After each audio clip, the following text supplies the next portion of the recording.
Abra sua Bíblia ou o aplicativo do seu celular em Hebreus, capítulo de número 13, versículo de número 8.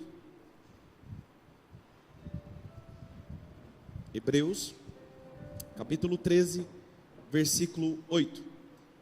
É um versículo bem fácil, quero ler com vocês, que diz assim: Jesus Cristo é o mesmo ontem, hoje e para sempre. Vamos ler juntos esse texto? 1, 2, 3. Jesus Cristo é o mesmo ontem, hoje e para sempre. Muito bom. Acho que o grande problema da humanidade é quando ela deixa cair no esquecimento quem é Jesus. É quando Jesus passa apenas a ser um Jesus histórico, uma marca da religião, onde você até sabe por informação e por aquilo que as pessoas dizem sobre a vida de Jesus e a sua ressurreição. E quando não passa de algo religioso, você pensa: o que isso tem a ver com a minha vida? O que isso tem a ver com os meus problemas que eu estou vivendo hoje? E algumas igrejas têm tentado substituir essa essência do Evangelho. Se tem uma coisa que essa igreja quer ser conhecida, é ser conhecida por aquilo que Jesus faz, por aquilo que Jesus é e pelo Evangelho de Jesus. Paulo, em 1 Coríntios capítulo 15, versículo 14, ele diz: se Cristo não ressuscitou, é inútil a nossa pregação, como também é inútil a fé que vocês têm nele. É inútil. Ou seja, se Jesus não ressuscitou, em vão é as nossas reuniões, em vão é qualquer aglomeramento de pessoas para ouvir a pregação da palavra. Se Jesus não houvesse ressuscitado, ele não passaria de um filósofo, de alguém que marcou o seu tempo. Mas Jesus, ele ressuscitou. E se ele ressuscitou, e o texto que nós lemos diz que ele é o mesmo Jesus que deu vista aos cegos, aquele que fez paralítico andar, aquele que ressuscitou os mortos. A Bíblia que nós cremos e o que você crê diz: Jesus é o mesmo ontem, hoje e continuará sendo para sempre. Ele não mudou. O problema é que nós não cremos mais como a Bíblia nos diz.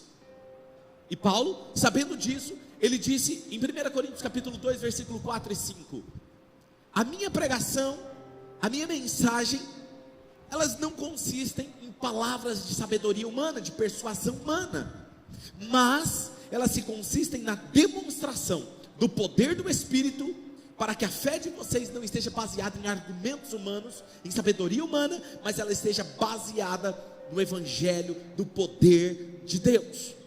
Então Paulo pregava um Evangelho que ele sabia que iria acontecer algo na vida das pessoas.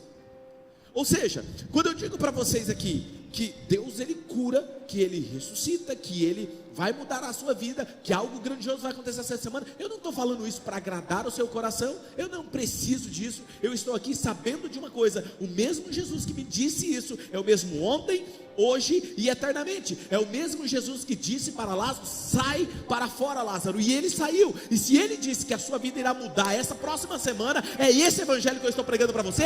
Algo grandioso vai acontecer na sua vida. Por quê? Porque ele ressuscitou, e é esse Jesus que nós estamos pregando.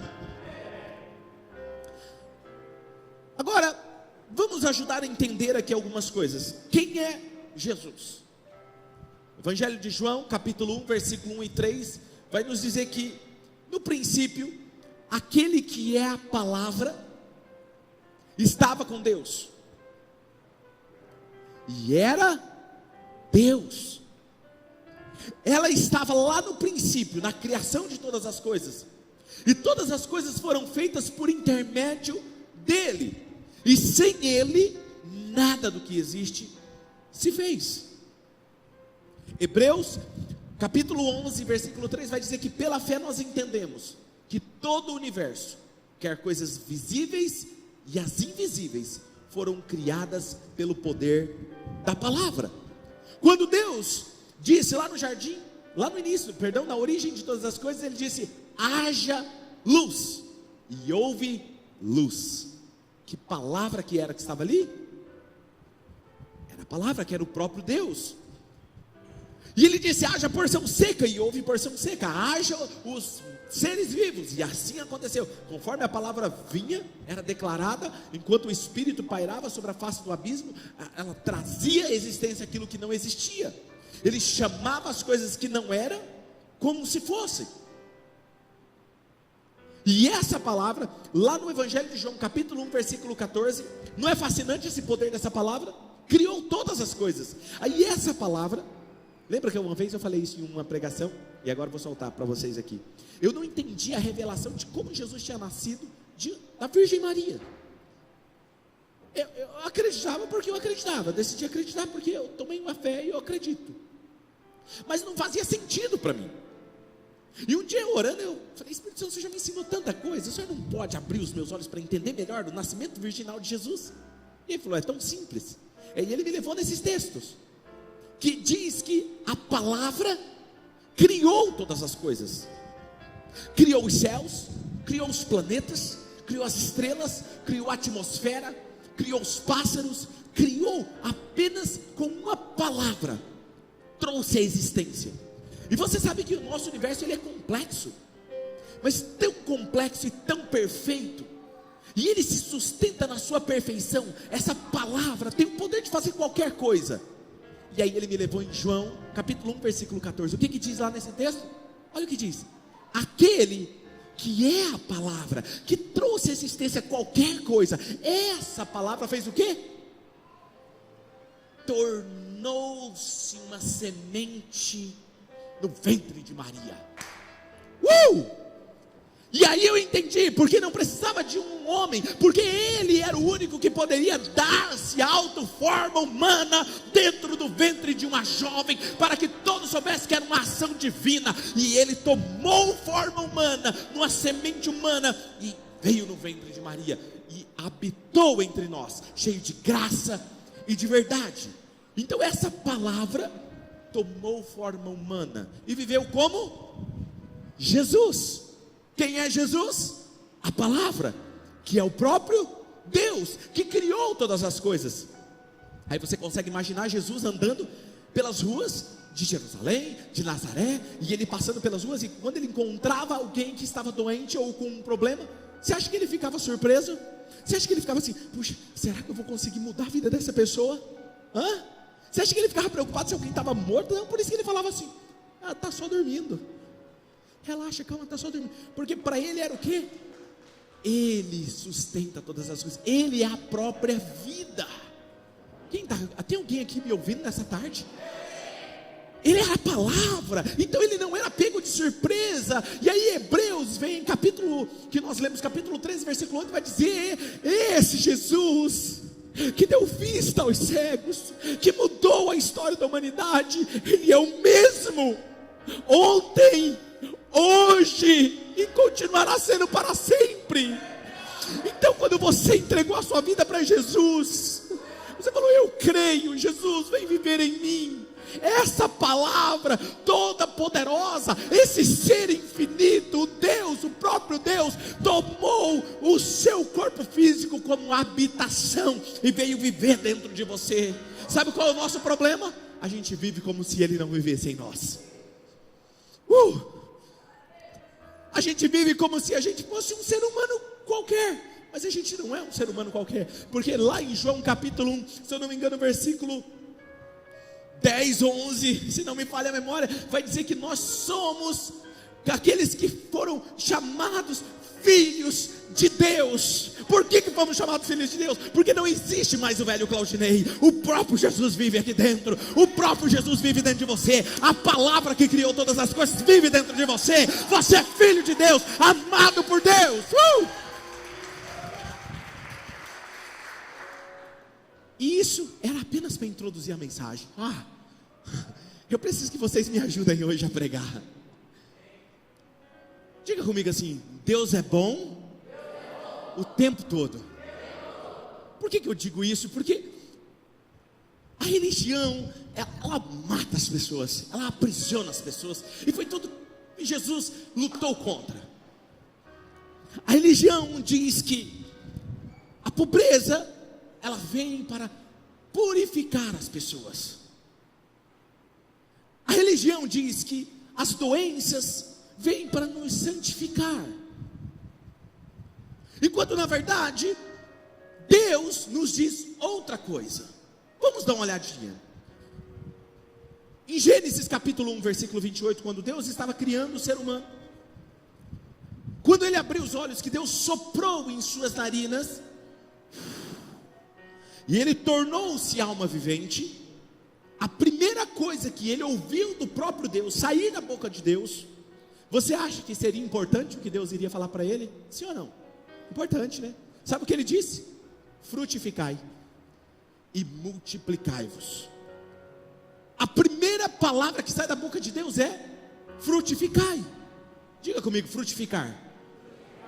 E quando a gente fala sobre frutificar, a gente pensa no quê? Numa fruta, numa multiplicação biológica, no sentido de ter filhos. Não, é muito mais do que isso. Porque o termo aqui no hebraico, para essa palavra, é fará, ou feru, como alguns pronunciam, que significa: sejam proveitosos, sejam lucrativos, sejam férteis, sejam fecundos, sejam produtivos, sejam prósperos, sejam úteis, avancem, conquistem, onde vocês colocarem a mão, prosperem, subjuguem essa terra, dominem essa terra. Deus está dizendo o que para ele? Eu estou empoderando você, Adão, vai lá, avance, multiplique, faça o que está aqui à sua frente, porque eu vou empoderar você para viver o melhor. Deus fala isso para Adão e para Eva. Deus fala isso para Noé. Deus fala para todos aqueles que está começando uma nova história. Agora preste atenção. Quando Deus diz para você fazer algo, Ele nunca vai pedir para você fazer algo sem que Ele tenha te preparado para fazer aquilo. Por exemplo, Deus não vai pedir para que a semente do milho se torne uma grande espiga de milho, sem que Ele coloque todas as informações genéticas necessárias dentro dela, para que ela naturalmente se torne uma grande espiga de milho. Ela nasça, cresça e se multiplique. Quando Deus criou você, Ele criou você para ser fértil, ser frutífero, ser próspero, que tudo que você coloque as mãos prospere, porque esse é o desejo de Deus. Deus, quando Ele fala para que você faça algo, Ele já proveu o que é necessário para você. Por exemplo, quando Deus foi criar os peixes, Ele não criou os peixes e depois Ele disse: espera aí, eu vou criar agora os oceanos e os mares. Não. Ele não criou primeiro os pássaros e depois criou o oxigênio. Não, a atmosfera, não. Ele criou primeiro a atmosfera, o oxigênio, depois Ele criou os pássaros. Ele criou primeiro os mares e os oceanos, depois Ele criou os peixes. Ou seja, tudo que Ele vai pedir para você, esperar de você, Ele já tem todo o ambiente preparado para você, antes de Ele te pedir algo.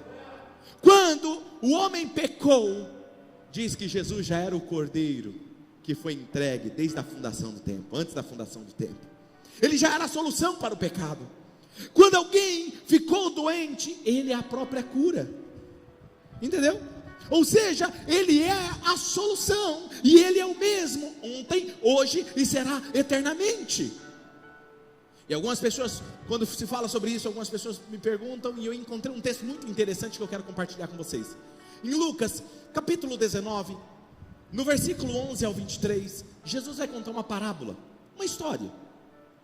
E Ele conta a história de um homem que foi conquistar em um reino muito distante. Ele iria ser coroado, e ele iria voltar, mas antes dele ir, ele separa 10 servos, chama 10 servos e fala assim: olha, eu vou separar aqui 10 minas para vocês, e eu quero que vocês negociem até que eu retorne. Eu gosto dessa frase, porque quando ele fala negociai até que eu venha, ele está querendo dizer algo muito específico. E aí, quando ele termina essa parábola, Jesus diz o seguinte: assim é semelhante no reino dos céus. Do que ele estava falando? Eu estou indo para o Pai, e eu estou deixando vocês, meus discípulos. E ele está falando: negociai até que eu venha. E o termo aqui que ele usa para negociar é negociar mesmo, financeiramente. É você pegar algo aqui financeiro, investir, conquistar, multiplicar financeiramente. Porque o desejo de Deus é que sejamos prósperos. Agora, olha que interessante o que eu encontrei. Por que Jesus conta essa parábola na casa de Zaqueu? Na casa de Zaqueu ele conta essa história. Quem era Zaqueu? O chefe dos publicanos.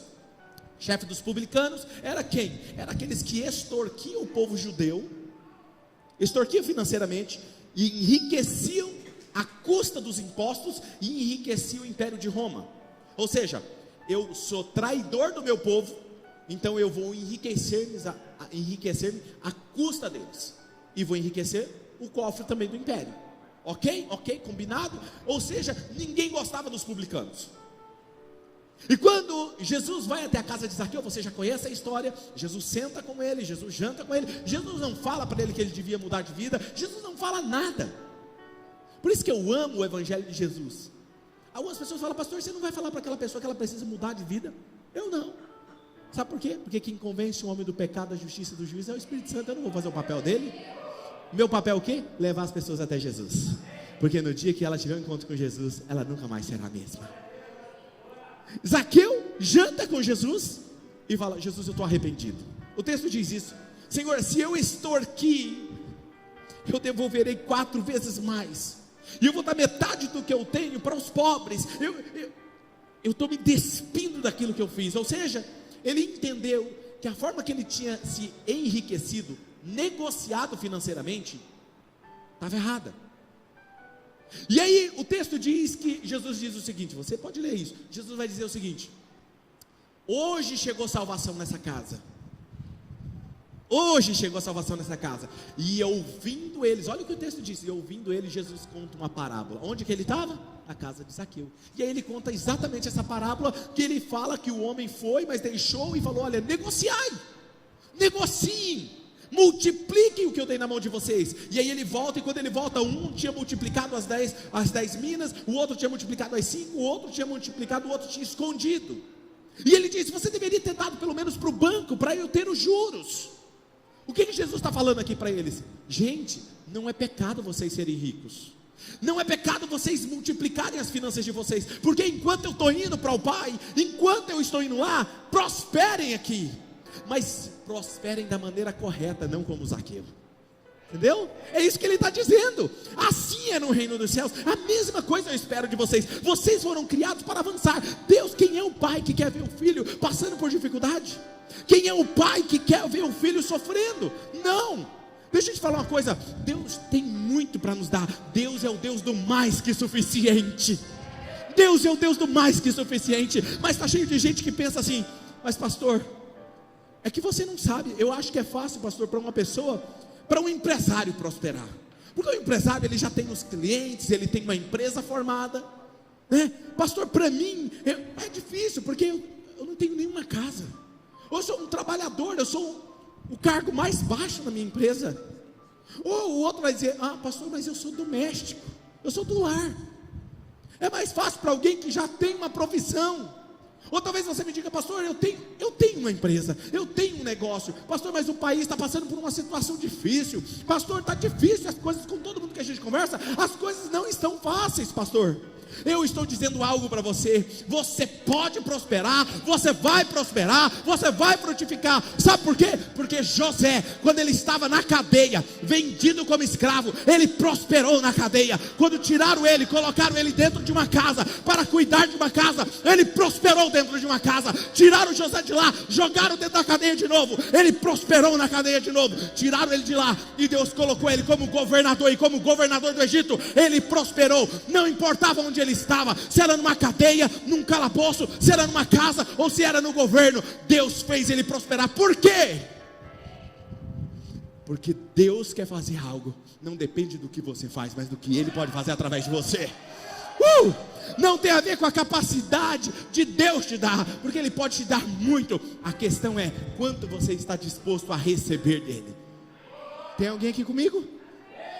Eu quero dar um exemplo para vocês.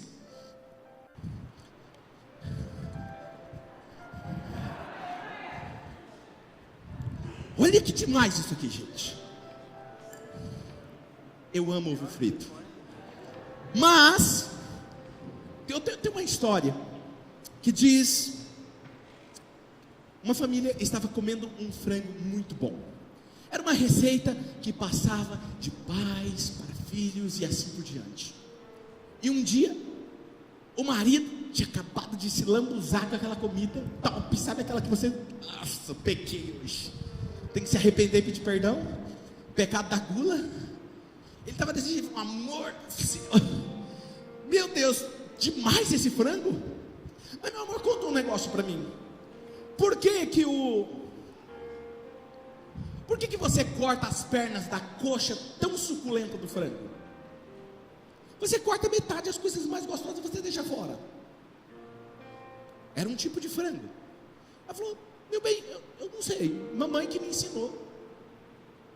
Então vamos perguntar para a mamãe. E um dia perguntaram para a mamãe dela: ô sogra, vem cá, nós estávamos esses dias lá, nós comemos aquele frango, famoso frango, e nós perguntamos por que cortava as pernas do frango. Será que muda o sabor? Ela, meu filho, eu não sei, mamãe que me ensinou. Então vamos perguntar para a vovó. E um dia naquela churrascada na casa da família, estava lá a vovó. Vovó, nós estávamos comendo aquele frango, lembra o frango que a senhora ensinou? E estava tão gostoso. E eu perguntei para minha esposa, por que corta as pernas do frango? Por que não muda o sabor? Ah, não, meu filho, é tranquilo. É porque minha panela era pequena, só cabia o frango e eu tinha que cortar as coxas. Os outros estavam apenas fazendo porque viram alguém fazer. Porque a panela dela era pequena. O que Deus tem para você não depende do quanto Ele pode te dar, porque o limite dele, o favor dele é ilimitado. A questão é quanto você está disposto a receber. Presta atenção. Quando Deus, através de Eliseu, pega aquela viúva, e aquela viúva fala: viúva, me fala o que você tem em casa. Eu estou cheio de dívidas, olha lá, estou cheio de dívidas. E os credores vieram e vão levar o meu filho, meu marido morreu, por favor me ajuda. O que você tem em casa? Eu tenho um pouquinho de azeite. Pega esse azeite. Aí o profeta ainda tenta ajudar. Às vezes o pastor tenta ajudar vocês, viu? Vocês têm que ficar atentos a isso. O profeta disse o quê? Vá na vizinhança, pede vasilhas grandes e não poucas. Olha o detalhe, não pegue poucas, pegue muitas. E elas saíram pedindo emprestado dela. Eu imagino o dia, o profeta falou, vamos sair aqui com as vizinhanças e pegar tudo que a gente puder. E eles começam a pegar as vasilhas e tal, e leva para dentro do quarto, e ela começa a encher. E encher, não acabava o azeite. Encheu essa aqui, vamos lá, arrasta para lá, menino, traz outra. E colocou, encheu a próxima. Foi, tirou a próxima. E foi enchendo. De repente, diz o texto, traz mais uma. E o menino disse, acabou mamãe, não tem mais vasilha. E aí o texto diz, o azeite cessou. Quer dizer o quê? Se ela tivesse mais vasilhas, ela teria muito mais azeite. O que impede o favor de Deus na sua vida não é quanto Ele pode fazer, é o quanto você pode receber. Então, talvez você está cheio com essa frigideirinha na sua vida. Não, mas é só isso. Pastor, Deus não pode fazer mais. Pastor, vai ser sempre assim. A minha vida sempre foi assim. Com meu pai foi assim. Com a minha mãe foi assim. Fulano teve doença, morreu do coração de infarto. Meu tio morreu de infarto. E eu acho que eu vou morrer de infarto. Deixa eu te falar uma coisa. Deus não anda baseado nisso. Joga essa frigideira fora que eu não vou jogar aqui. Troca a sua panela por algo maior. Porque o que Deus tem para você é muito maior do que você tem imaginado ou pensado.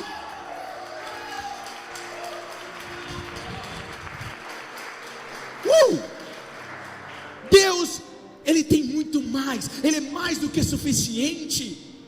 Quando Ele enviou o maná no deserto, o povo falou, puxa, puxa, a gente não come nem uma carninha aqui no deserto, Moisés. Moisés ora a Deus, Deus envia os pássaros. E sabe o que ele envia? Diz os estudiosos que as cordonizes davam até nos tornozelos, aqui nos joelhos, no meio da canela dos israelitas. Todos eles comeram, ficaram satisfeitos. Deus, será que Deus não sabia contar quantas pessoas tinha? Não dava para mandar só 2 pássaros para cada um?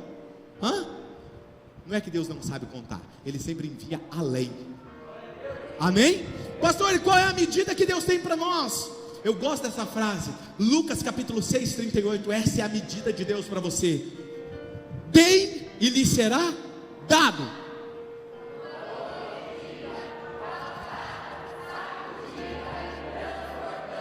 Será dada a vocês, pois a medida que usarem também será usada para medir vocês. Uma boa medida, calcada, sacudida e transbordante. Deus nunca vai enviar o suficiente para você. Então para de esperar apenas o suficiente. Para de esperar, não pastor, eu recebo tantos clientes, X clientes por mês, X negócios por mês, meu trabalho eu recebo X por mês. Deus pode enviar muito mais. Deus pode criar novas oportunidades. Deus pode trazer novos clientes. Deus pode fazer muito mais. Porque se não tiver porta, Ele cria porta. Se tiver porta fechada, Ele abre porta fechada. Porque quem anda com Ele, anda com a palavra que criou todas as coisas. O problema é que eu e você vive como se Ele não vivesse em nós. E Ele vai respeitar você, Ele vai respeitar a sua fé. Agora, venha comigo, 3 João capítulo 1, versículo 2. Eu gosto dessa versão, Almeida Revista e Atualizada. Amado, acima de tudo, faço votos por tua prosperidade e saúde, assim como é próspera a sua alma. Deus não quer só que você seja próspero espiritualmente, mas Ele quer que você tenha boa saúde física. Por quê? Você acha mesmo que Deus quer que você fique capengando fisicamente? Você acha, querido, deixa eu te falar uma coisa, eu imagino eu já velhinho, cheio de vigor e de vida, sem nada, não pego nem gripe. Verdade, você acha que eu estou brincando? É assim que eu creio. E você tem que crer desse jeito. Assim como você pensa, assim você é, assim que diz a palavra. Então creia, se a palavra vive em mim, eu não consigo imaginar Jesus gripado, eu não consigo imaginar Jesus doente. Se Ele vive em mim, e a palavra de Deus diz que o Espírito que vivificou o corpo de Jesus, Ele está em mim, vivificará o meu corpo físico, o meu corpo mortal também. Então eu terei a saúde de Jesus, eu terei o vigor de Jesus. Uou! A palavra de Deus, nós precisamos entender uma coisa: o inimigo, ele quer aprisionar a nossa mente. Ele quer que você acredite que só até onde você alcançou já está bom. Eu estava conversando com o pastor Natan sobre um pastor, e pastor Harry McNutt, é isso, né, o nome dele? Isso, da Mosaic Church. Ele disse que ele estava pregando num congresso, e ele teve um problema, um acidente no braço, e ele não conseguia movimentar, e ele queria só tocar, e ele disse que orou, e falou assim: Deus, eu só queria fazer esse movimento aqui no braço, só isso aqui. E Deus curou ele na hora. Ele só conseguia fazer isso aqui. Ele falou: puxa vida, eu poderia ter orado para Deus curar meu braço todo. Qual é o tamanho da sua oração? O que você tem crido? Por que você entrou aqui hoje? Qual é o teu problema? O que tem te afligido? Qual é a tua dificuldade?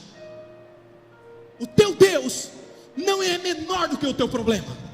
O teu problema é como um sopro diante dele. Se ele soprar, desaparece, porque ele criou todas as coisas, ele pode todas as coisas. Mas o que acontece é que nós temos aprendido a ser mesquinho nas nossas orações. Agora pega um detalhe. Eu ouvi uma história, eu li uma história, não me recordo se eu li ou ouvi, de um pai que levou o seu filho no circo.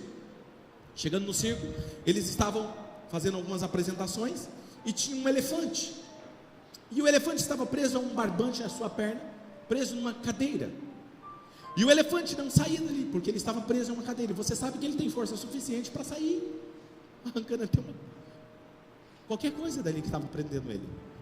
E o menino, muito invocado, falou: pai, por que ele não vai embora? E ele disse: filho, é porque desde bebezinho, o seu dono colocou uma corrente na sua pata e aprisionou ele a um tronco. E quando ele tentava puxar, ele tomava choques e era machucado. E ele, por medo, ele deixou de tentar. E hoje coloca um simples barbante, é o suficiente para segurar ele. Segura o que eu vou te falar agora. Muitas coisas acontecem na nossa vida que o inimigo vem e nos aprisiona. Coisas que você tinha uma fé ousada, coisas e negócios que você tentou avançar, que você acreditava, mas de repente você se decepcionou. E o diabo veio com tudo, porque ele não vai te perdoar. Ele vem com tudo para te machucar, para te decepcionar. E hoje você não tem coragem mais de puxar o barbante que te prende e continuar a sua caminhada. Apenas uma fortaleza que está na sua mente.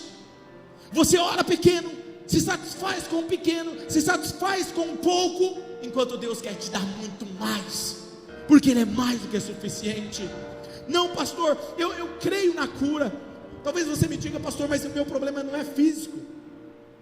Perdão, meu problema não é financeiro, meu problema é físico, é emocional. Eu sofro de uma enfermidade. Deixa eu te falar uma coisa, sabe o que diz em João 10:10? Quem é que veio fazer isso? O ladrão, que é o diabo, veio apenas para furtar, matar e destruir. Eu vim para que vocês tenham vida e a tenham em abundância. Ele veio para que você tenha vida e a tenha em abundância. O diabo veio matar, roubar e destruir, eu não. O problema é que as pessoas invertem as coisas. Jesus veio matar, roubar e destruir. Não, eu vim para que vocês tenham vida. E sabe qual é essa vida? Zoe, vida de Deus. Por isso que ele dizia: o Pai vive em mim, as obras que eu faço, é Ele que faz através de mim. Creia pelo menos pelas obras, porque é o Pai que vive em mim que faz. E quando eu for para o Pai, o Consolador virá, e vocês entenderão que eu e o Pai somos um, e que nós habitamos dentro de você. Imagina, se ele, essa vida, estava em Jesus, e onde ele chegava, as pessoas eram curadas. Olha aqui, a mulher do fluxo de sangue, estava há anos sofrendo.